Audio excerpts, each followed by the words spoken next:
मैंने आपको यहाँ तक एक्सप्लेन किया था इसमें कि क्या है, एक नॉर्मल इंट्रो दिया था मैंने। अपन गूगल मीट में डिस्कस नहीं कर पाए हैं। आपका पहले प्रीवियस चैप्टर जो भी वो गूगल मीट में डिस्कस कर लेंगे। आज आई थिंक शायद आपकी गूगल मीट है, आज मंडे है तो।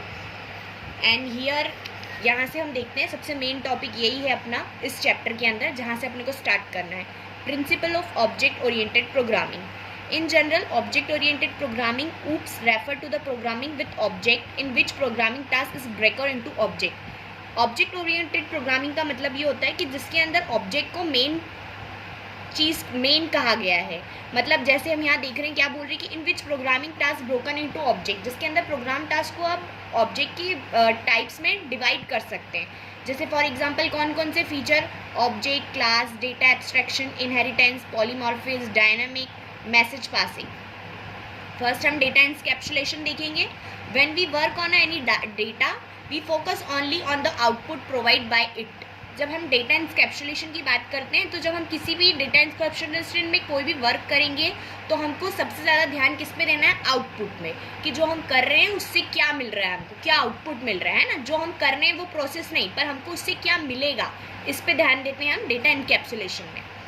It we cannot know that how data is formed and what how it work। जो मैंने आपको अभी कहा कि वो डेटा वर्क कैसा करेगा, क्या है, उस पर ध्यान नहीं देना है हमको। इस पर ध्यान देना है कि उसका रिजल्ट क्या आएगा, वो क्या कहलाता है, data encapsulation. It is hiding the process and only the process is called data encapsulation. मतलब जिसके अंदर प्रोसेस को हाइड किया जाता है and focus only the output, we call that data encapsulation.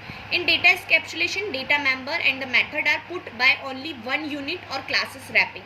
Data encapsulation में data member, method रहती है यूनिट में, और data encapsulation keep by combining attribute of the class and method। इसमें data encapsulation में attributes क्या क्या होते हैं, क्लास और method। मतलब सबसे मेन चीज़ें क्या होती है, क्लास और method। Data capsulation is called data hiding, जिसके अंदर डेटा को हाइड किया जाता है एंड फोकस किया जाता है उसके आउटपुट पे। Now next is data abstraction. Refer to the act representing essential feature without including the background detail of explanation। अब ऊपर वाले में हमने पढ़ा था कि इसके अंदर प्रोसेस नहीं बताना है, लेकिन नेक्स्ट वाले में क्या है कि आप प्रोसेस बता सकते हो, पर आपको वो प्रोसेस बताना है डेटा एब्स्ट्रैक्शन में जो इम्पॉर्टेंट है, ना कि पूरी डिटेल बतानी है। Classes used to concept of the data abstraction and we are defined as a list of abstract attributes such as the size, weight and cost function to operate on these attribute। मतलब list इसमें आपको क्या क्या बतानी है, उसका size, wait, functions बताने, ना कि पूरी डिटेल आपको बतानी है। They encapsulate all the essential property of the object that are to be created.